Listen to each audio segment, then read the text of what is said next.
It's been a long time that I have not made any study vlog, so I thought I will be making one and will also update you all about what's happening with me or what's going on.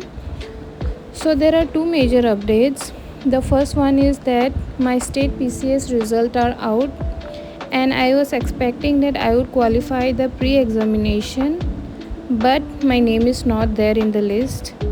And for the second, MTS Havaldar result are out, and also here also I don't have my name in the list.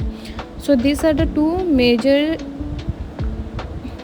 setback, you can say, or major updates which I would like to share. And to be honest, somewhere I was expecting that this time at least I would qualify the prelims. Whatever that happens in the mains, that would be later on thing, but at least I was expecting that in pre I would got qualified, but that's not the thing.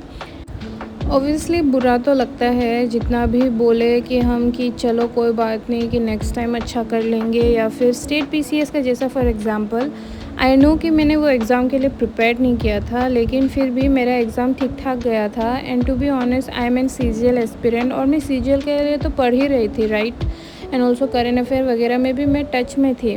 सो अगर मैं जो prelims का basic जो qualifying norms होता है ना, वो basic अगर मैं मार्क्स भी नहीं उठा पा रही हूँ, तो ऐसा खुद को ऐसा गिल्ट फील होने लगता है कि क्या मैं स्टेट का एग्ज़ाम भी क्वालिफाई नहीं कर सकती. I know that state PCS and SSC are two different subject और two different poles we can say, but still वो एक्सपेक्टेशन होती है खुद से कि अगर हम लोग कोई भी प्रीलिम्स क्लियर कर लेते, वो हमें बूस्ट देता है ना, one kind of. So I was thinking कि वो देगा.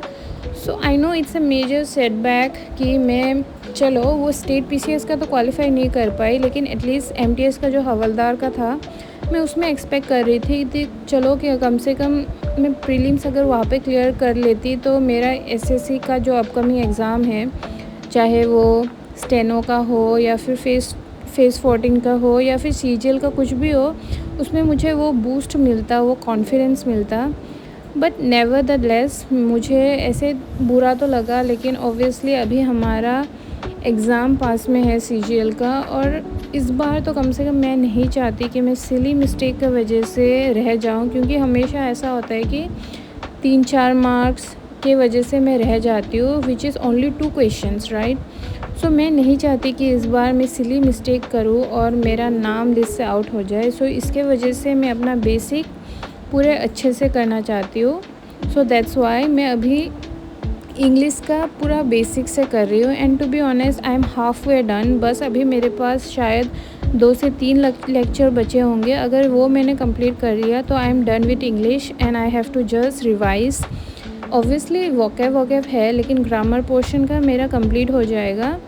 एंड रीजनिंग और इंग्लिश का मेरा बस यही मोटो है कि मैं इस बार कोई भी चांस नहीं लेना चाहती. एटलीस्ट मैं चाहूँगी कि मेरे इंग्लिश और रीजनिंग में डिसेंट मार्क आए, एटलीस्ट 45+. आई एम एक्सपेक्टिंग और targeting for 50, but I guess 45+ is also good marks. So let's see, you will be seeing my scores and all in short. So या